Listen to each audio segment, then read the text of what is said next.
¿Qué tal? ¿Cómo les va? ¿Cómo andan? Muy buenas noches. Gracias por acompañarnos nuevamente en 26 Global con muchísima información, con imágenes que siguen dándose, lamentablemente se siguen repitiendo en la Franja de Gaza, y esto tiene que ver con el colapso en lo que se denomina ayuda humanitaria.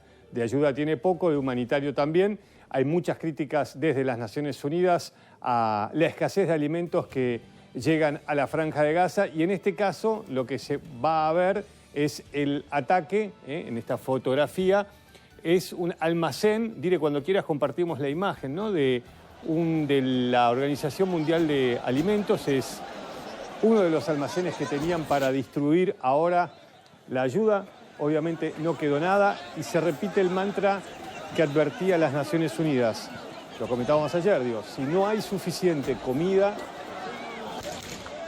para inundar a la Franja de Gaza, a las 2.200.000 personas, obviamente lo único que se va a ver es una situación de desesperación y caos. La ayuda es poca, no está bien distribuida, hubo muertos como consecuencia de este saqueo, y la desesperación reina entre los civiles que ven que la ayuda llega y es poca, y obviamente lo que genera es mucha más preocupación. Vamos a escuchar, si les parece, algunos de los testimonios de lo que está pasando por estas zonas.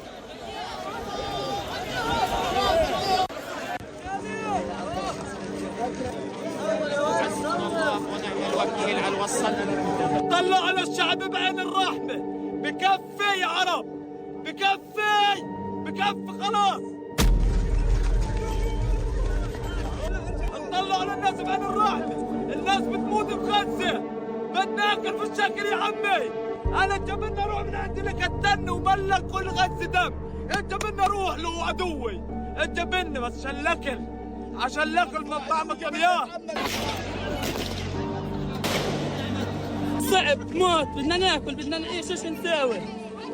مش بالساهل، احنا بناخدش الا واحدة ناكل نعيش حالنا. جيت عشان جعان بدي اكل، فيش طحين، فيش اكل، فيش خبز، فيش ولا حاجة عندنا بالدار، وكل ما بروح غاد بمسك الكرتونة 100 بخش علي، 300 بخش، بقدرش اخذ ولا حاجة، بقدرش اخذ ولا شيء، بروح. قبل الوكالة قبل كانت تبعت لي رسالة واروح زي المحترمين اخذها واروح. اليوم ما فيش، اليوم اذا انت قوي بتاخذ، مش قوي بتاخذش. روش يسيطروا، ولا امريكا ولا اسرائيل تقدر تسيطر على الجوع هذا اللي احنا فيه، ولا حدا في العالم بيقدر يسيطر على الجوع. الناس جعانه قد الله لا تجيب دبابات وتجيب كل الدنيا على الفاضي. اطلع كيف الناس كله جعان بده ياكل، بدهم خبز. قد ما تجيب الله تجيب دبابات غير اخش. بدنا حاجه نتضاضلنا فيها.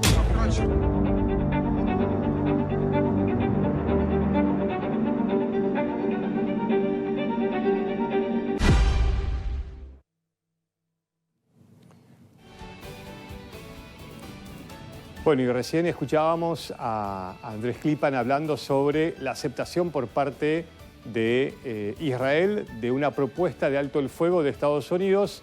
Bueno, el grupo terrorista Hamas acaba de decir que no cumple con los objetivos que ellos también están negociando, con lo cual, en principio, lamentablemente, esa posibilidad de un alto el fuego se ha caído. Pero bueno, vamos con estas imágenes, con Ucrania, con nuevos ataques por parte de Rusia, con este juego a las escondidas por parte de Rusia y el relato de yo quiero la paz, pero ustedes no se sientan en la mesa de negociaciones, ¿no? Le dice Rusia a Ucrania, mientras Rusia sigue generando los mayores ataques que se tenga en memoria en los últimos meses, ¿no?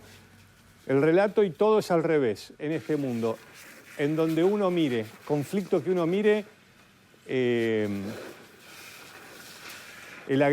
agredido es el agresor, y el que no quiere la paz, en este caso, es Ucrania, si no acepta nuevamente, para los primeros días de junio, la propuesta que está haciendo Rusia. Pero Ucrania le dice, pero no me llegó el memorándum, ¿no? Entonces estamos en ese ida y vuelta de propuestas de conversaciones de locos mientras la guerra obviamente continúa. Y ahora les voy a mostrar cómo continúa. Bueno, otra vez esto es de Sumi, otro de los objetivos, otra de las ciudades blanco por estas horas del ejército ruso. Ucrania explicando o teniendo que explicar que ellos sí quieren la paz. Entonces, si no se presenta, lo apuntan como que no quiere la paz cuando es el país invadido.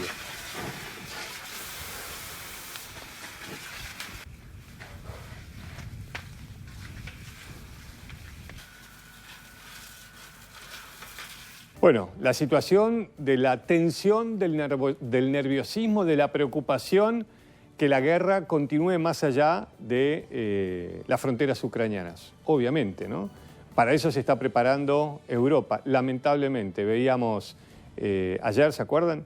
Las personas que aceptan ir a la Guardia Nacional en Dinamarca porque temen lo que está pasando en Ucrania. Bueno, como cada vez más países empiezan a restablecer el servicio militar obligatorio, empiezan a rearmarse. Bueno, si eso pasa en algunos países más del centro de Europa, imagínense en la ex República Soviética de Letonia, que tiene la guerra al lado. Bueno, esta es la situación en Letonia en los ejercicios de la OTAN, preparándose para lo que pueda ocurrir. Letonia y España, aliados de la OTAN, realizaron ejercicios militares conjuntos denominados Escudo Letón 25, cerca de la central hidroeléctrica de Riga. Los ejercicios tenían como objetivo mostrar los sistemas de defensa aéreas NASAMS integrados en la OTAN.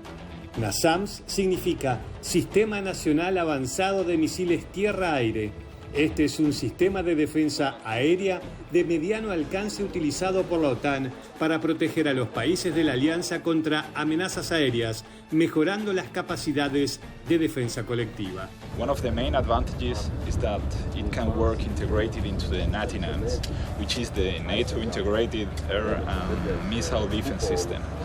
This interoperability allows us to effectively operate alongside other NATO forces, and that allows us to contribute to the deterrence effort on the eastern flank of NATO. Los ejercicios incluyen entrenamiento cooperativo para reforzar las capacidades de defensa aérea. Las banderas de la OTAN, Letonia y España ondearon con protagonismo mientras helicópteros y sistemas de misiles mostraron su preparación operativa. To ensure that Latvia's armed forces, together with allies, are prepared to defend our people, our values, and the territorial integrity of our nation.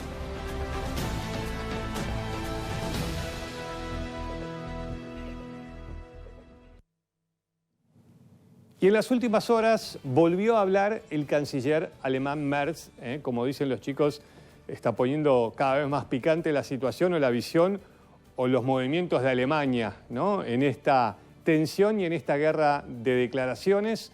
Y obviamente hay una relación que no es buena entre Europa y Alemania, o los países que están liderando esta punta de lanza hoy que lleva a Europa a tener que rearmarse y mirar para los costados y darse cuenta que están solo ellos eventualmente ante un conflicto aún mayor. Porque van a ver cómo el canciller alemán, Merz, a quien tenemos en esta excelente fotografía, le contesta al vicepresidente de los Estados Unidos. Como deja claro, ya lo dijo, vamos a defender cada centímetro de la OTAN. Lo decía el otro día cuando ponían tropas por primera vez desde la Segunda Guerra de forma estable, fuera de las fronteras alemanas, en Lituania.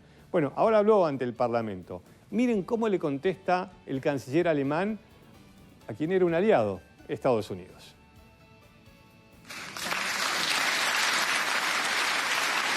Russland und andere werden ihre Kriegswirtschaft weiter hochfahren.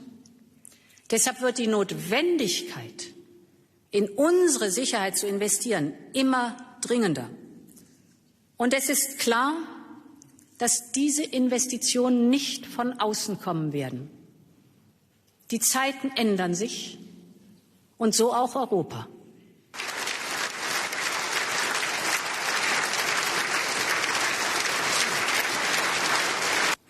Der US-amerikanische Vizepräsident J.D. Vance hat uns Anfang des Jahres in München mit dieser Frage in seiner Art konfrontiert.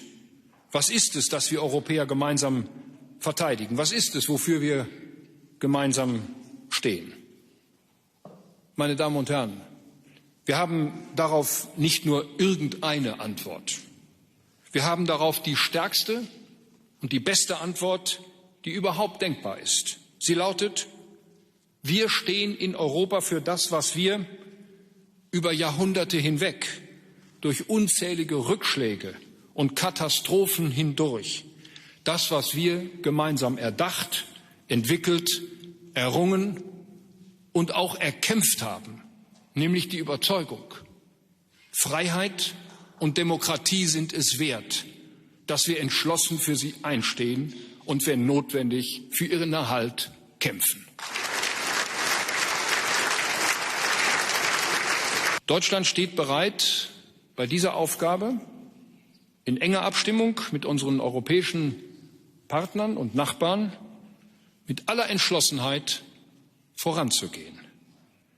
Wir werden weiter mit aller Kraft die Ukraine unterstützen, militärisch, aber auch wirtschaftlich und politisch.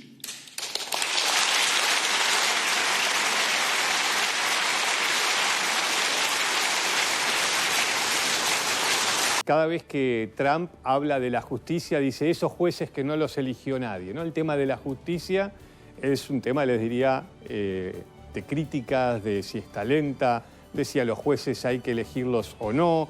Bueno, es un tema que los mexicanos van a enfrentar en las próximas horas, ¿eh? Van a votar para ir por primera vez a elegir por voto a los jueces. Bueno, vamos a escuchar algunas historias de los mexicanos que este domingo tienen ese desafío. ¿Será mejor para la justicia? No. Si la política se mete en la justicia, finalmente esos jueces tendrán la independencia que debieran tener. Bueno, todo el debate hoy por hoy en México antes de esta elección tan relevante, no solamente en México, sino a nivel regional y también mundial. Para muchos mexicanos la justicia se alza como un muro de impunidad y desconfianza. Solo 1 de cada 10 casos judiciales se resuelve. Por eso el gobierno impulsó una reforma judicial inédita en el mundo con el argumento de combatir la impunidad y la corrupción. Los jueces serán ahora elegidos por voto popular. Este domingo, 1 de junio, 100 millones de mexicanos están convocados por primera vez a las llamadas elecciones judiciales, aunque la asistencia no es obligatoria. También se elegirá a los magistrados de la Corte Suprema. Analistas y opositores reclaman que la elección judicial puede politizar la justicia. Y en medio del debate, los ciudadanos lo único que anhelan precisamente es justicia. Estanislao Mendoza es un agricultor de 65 años que busca a su hijo Miguel Ángel, uno de los 43 estudiantes de Ayotzinapa desaparecidos en el estado de Guerrero en el año 2014. Ya pasaron 3 gobiernos, pero entre múltiples versiones de lo ocurrido y sospechas de encubrimiento no hay condenas. El caso implica a autoridades y narcotraficantes. Recientemente fue detenida una ex jueza acusada de borrar evidencia. 10 años han pasado y ya hemos perdido la esperanza de que los encuentren vivos, pues, porque pues, lo importante es saber dónde quedaron, si los mataron, que nos digan dónde están, o por más dolorosa que sea lo que nos digan, pues lo aceptamos, pues, pero que sea verdad. Para mí, sentirme tranquilo, saber el paradero, dónde quedó mi hijo, dónde está.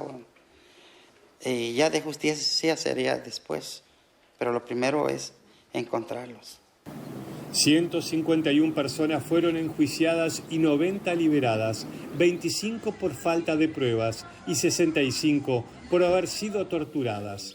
Solo se encontraron los restos calcinados de 3 víctimas. En México hay más de 120.000 desaparecidos. Pese a que busca justicia, este padre no piensa votar el domingo, ya que poco conoce de los candidatos a jueces.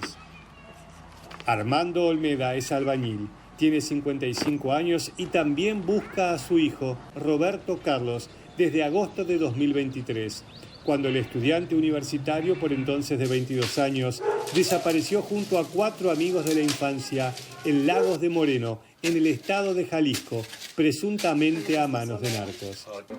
5 sospechosos están siendo procesados. Pues pasa el tiempo y no hemos podido localizarlo. Estamos a punto de cumplir 1 año 9 meses y no hemos podido pues localizarlo. Pues hemos confiado en las autoridades que hasta este momento creemos que han omitido muchas cosas, que no han hecho bien su trabajo. Yo creo que la justicia desde muchos años atrás no está siendo aplicada a las personas que las necesitan. Según datos oficiales, en 2023, las fiscalías estatales abrieron casi 28.000 investigaciones por homicidio, pero solo 6% concluyeron en sentencia. Además, el 37% de los detenidos en México a fines de ese mismo año no tenían sentencia. Es el caso de Israel Vallarta, que se encuentra preso desde el año 2005 y sin juicio. Su hermana lamenta la situación frente a los expedientes del caso. La familia denunció y probó que fabricaron pruebas en su contra. Pero a mí me preocupa mucho el lado del Poder Judicial, porque pues hay gente que está privada de la libertad y no sabemos cuánto tiempo más va a estar ahí, porque no sabemos cómo se va a estructurar, cómo van a trabajar. Ese es mi temor, así en personal. ¿Qué va a pasar con los que están en prisión? Tras demostrarse violaciones procesales, en 2013 fue liberada la expareja de Israel, la francesa Florence Cassés, cuyo arresto desató una crisis diplomática con Francia. Otros familiares suyos estuvieron presos durante años solo por portación de apellido. Para que no nos mataran, teníamos que señalar a Israel y a Florence diciendo que nosotros éramos parte de la banda, de la famosa banda de los Zodíacos, que pues no existe. 5 familiares de Vallarta fueron acusados de integrar una banda de secuestradores. 2 de ellos, detenidos en 2012, siguen presos. Los demás fueron absueltos en 2016. Por primera vez, el voto popular elegirá a jueces y magistrados. La justicia en México sigue siendo una deuda pendiente para miles de ciudadanos. Un sistema marcado por la impunidad, el desinterés institucional y la revictimización. Una elección en la que México busca definir el rumbo y la independencia de su justicia. Bueno, ¿cambiará la elección de los jueces la realidad de México? ¿Qué piensan ustedes? Bueno, seguimos con otro tema y tiene que ver con lo que pasó en la Casa Blanca, ¿no? De niño mimado, la expresión, ¿no?, a la indiferencia, ¿no? Creo que esto se mide también, en vez de deshojar la margarita, me quiere y no me quiere, es cuánto me mencionás en las redes sociales. Cuando comenzó la relación entre Musk y Trump, digo activamente, como un hombre dentro de la Casa Blanca, Trump lo mencionaba en su red social 4 veces por semana. Con el tiempo, cada vez menos, y en las últimas semanas, ya nada. Bueno, quizás eso fue el anuncio de que el amor había terminado. El trabajo del multimillonario sudafricano en el gobierno de Donald Trump duró poco. Musk deja su puesto en el gobierno de Estados Unidos como asesor para reducir el gasto federal poco después de su primera gran divergencia con el presidente estadounidense por su proyecto de ley presupuestal. El magnate sostuvo que esta ley de presupuesto socava su misión, con la que decenas de miles de empleados de agencias gubernamentales perdieron sus puestos. Me decepcionó ver el proyecto de la ley de gasto, dijo Musk. El dueño de X y Tesla, entre otras empresas, que estuvo de forma casi constante al lado de Trump antes de volver a enfocarse en sus propias empresas, también se quejó de que su tarea se convirtiera en un pararrayos para todo tipo de críticas. Sin nombrar a Musk, la Casa Blanca trató de restar importancia a cualquier diferencia sobre el gasto del gobierno estadounidense. Pero los comentarios del multimillonario constituyen una ruptura con el presidente, a quien ayudó a volver a la Casa Blanca tras su primer mandato. En una entrevista en el diario Washington Post, Musk recordó las reformas por las que muchos funcionarios perdieron su empleo, algunos sin aviso previo. Trump puso a Musk al frente de los recortes en el Estado recién cuando comenzó su mandato, pero tras un inicio frenético, el multimillonario, a fines de abril, dedicaría menos tiempo a su labor en el gobierno para volver a dirigir sus empresas. En mayo reconoció no haber logrado sus objetivos, aunque decenas de miles de personas fueron eliminadas de las nóminas del gobierno federal. Algunas de esas agencias, como la que tiene que lidiar con los huracanes, hoy no tiene el personal adecuado. Vive en Irlanda y tiene una pasión: grabar el sonido de las aves. Incluso ha grabado el sonido de aves que ya no existen. Un hombre que quiere dejar algo mucho más que sonidos, todo un legado. En los paisajes verdes y apacibles del sur de Irlanda, el canto de las aves comienza a ser un sonido raro. Lo que alguna vez fue un coro cotidiano se vuelve poco a poco un tesoro sonoro en peligro de extinción. Frente a esa amenaza, el ornitólogo John Rain decidió actuar. Desde hace 4 años, John recorre el país con micrófonos, grabadoras resistentes al agua y una obsesión urgente: registrar el canto de todas las especies de aves que habitan Irlanda, antes de que sea demasiado tarde. Lleva más de 12.000 grabaciones de 201 especies. Le faltan apenas 2. Lo mueve, dice, una mezcla de belleza, memoria y desesperación. Here in Ireland, birds are in trouble, like they are across the world. 63% of our birds are at risk of extinction. So, by sharing the sounds, the wonderful sounds, especially the dawn chorus, with people, I really feel that it woos them into fighting for nature. El panorama es preocupante. Casi 2/3 de las aves de Irlanda figuran en la lista de riesgo de extinción grave o moderada. Los responsables, de acuerdo al experto, son muchos: la agricultura intensiva, la ganadería sin límites, la pérdida de hábitats y la reforestación con especies no autóctonas que destruyen la biodiversidad. Pero John no se detiene en el lamento. Publicó un libro, protagonizó un documental y realiza conferencias a sala llena. En ellas mezcla ciencia y emoción, reproduce grabaciones de cantos, gritos y gorjeos, algunas aves que imitan a perros, otras que replican hasta 40 especies diferentes. This is why I do what I do, to show people the beauty of what we're erasing. Because I think that if people realize just how beautiful and spectacular and educational wildlife really is, there's no way they would let it disappear. Durante las madrugadas organiza caminatas en grupos pequeños. Ahí, el coro del amanecer se vuelve un barómetro ecológico. A más diversidad de cantos, más sano el ecosistema. A menos voces, más cerca del colapso.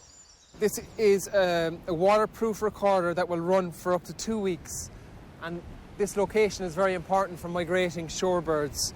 So because I have the sea behind me here, I have a saltwater lagoon behind me here, they'll have to fly over. So by placing this here, I'll be able to monitor these birds, I'll be able to capture their calls, and I'll be able to tell environmental stories with what I capture from this. El sonido es memoria, insiste, y cada especie que desaparece se lleva también un fragmento del paisaje acústico del mundo, un vacío que se puede escuchar. When these species disappear, it's apparent in the sonic loss. And so this sonic loss is a representation of the physical loss. My aim is to reconnect people with nature and to help them become acquainted with everything that's on their doorstep. Hoy, con solo 2 especies irlandesas sin registrar, John está cerca de cumplir su meta. Pero su verdadera ambición va más allá. Que los sonidos que graba no sea lo único que quede de estas aves. Que sigan vivas en los bosques, en los cielos, y que quien escuche actúe. The loss of wildlife, sonically and physically, is absolutely devastating to me, because there's nothing more important to me than that. And ultimately, you know, we're eroding all of the life-supporting functions of this planet and all the beauty in one, and it just can't continue.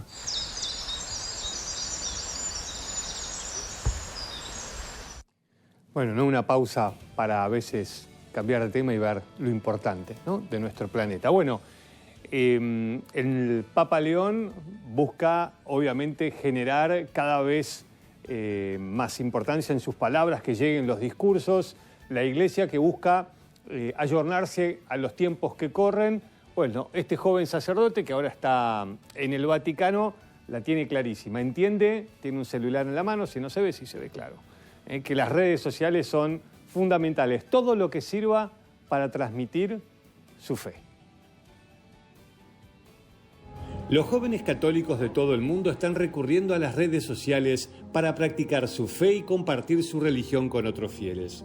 El sacerdote e influencer de las redes sociales, Heriberto García Arias, dice que el contenido religioso en las plataformas de redes sociales puede ayudar a las personas a tomarse un momento para reflexionar sobre su fe.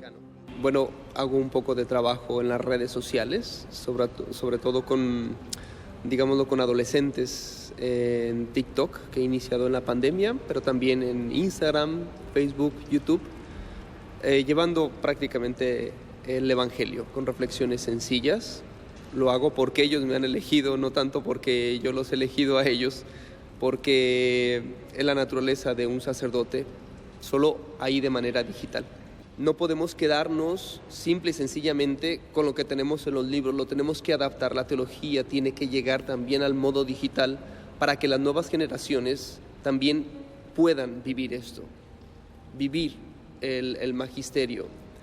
Y creo que pueden ayudar muchísimo porque al final cada quien puede hacer su testimonio, tantos contenidos que puedan ayudar en el propio lenguaje, que eso es lo más importante. Se pueden adaptar al lenguaje de las próximas generaciones para hablar el mismo idioma, para que la Iglesia se acerque a ellos. Arias, quien es originario de México pero vive en Roma desde hace 3 años, está creando videos en TikTok, YouTube e Instagram desde la pandemia de COVID y ahora ha acumulado más de 1.800.000 seguidores en TikTok. Ayuda mucho a encontrarse con Dios porque al final, dentro de su distracción que están viendo en las redes sociales, puede surgir un momento de reflexión o que cuestione su fe, su trascendencia, su motivo para acercarse a Dios. Pero también afecta negativamente el exceso de las redes sociales. Es algo que se tiene que medir, pero también tiene una oportunidad muy grande que supera esos retos y que la Iglesia no tiene que tener miedo para salir, miedo para llevar el mensaje ahí a las redes sociales, a las nuevas generaciones, porque dentro de 50 años quienes estarán en el cónclave son los adolescentes que ahora están viendo TikTok. Los jóvenes consultados se mostraron a favor de este tipo de ideas ya que ayudan a expandir la fe. I think it's great because it's a democratization of the faith and you can have contact with other young people maybe and you feel less alone. I think it's great. Creo que es muy importante que no nos mantengamos los jóvenes y los adultos mayores no aislados y nada, importante que tampoco el catolicismo se quede atrás con las redes sociales, que es una fuente también de difusión y nada, y mantenernos actualizados. El Papa León XIV tiene grandes desafíos por delante, dentro de la propia Iglesia y también en un mundo en constante cambio. Con generaciones enteras formándose en la cultura digital, su misión será también lograr que el lenguaje de fe dialogue con el lenguaje de las redes y la búsqueda de los más jóvenes. Gracias. Bueno, nos vamos, ya viene 26 Resumen, quédense en Canal 26. Muchas gracias.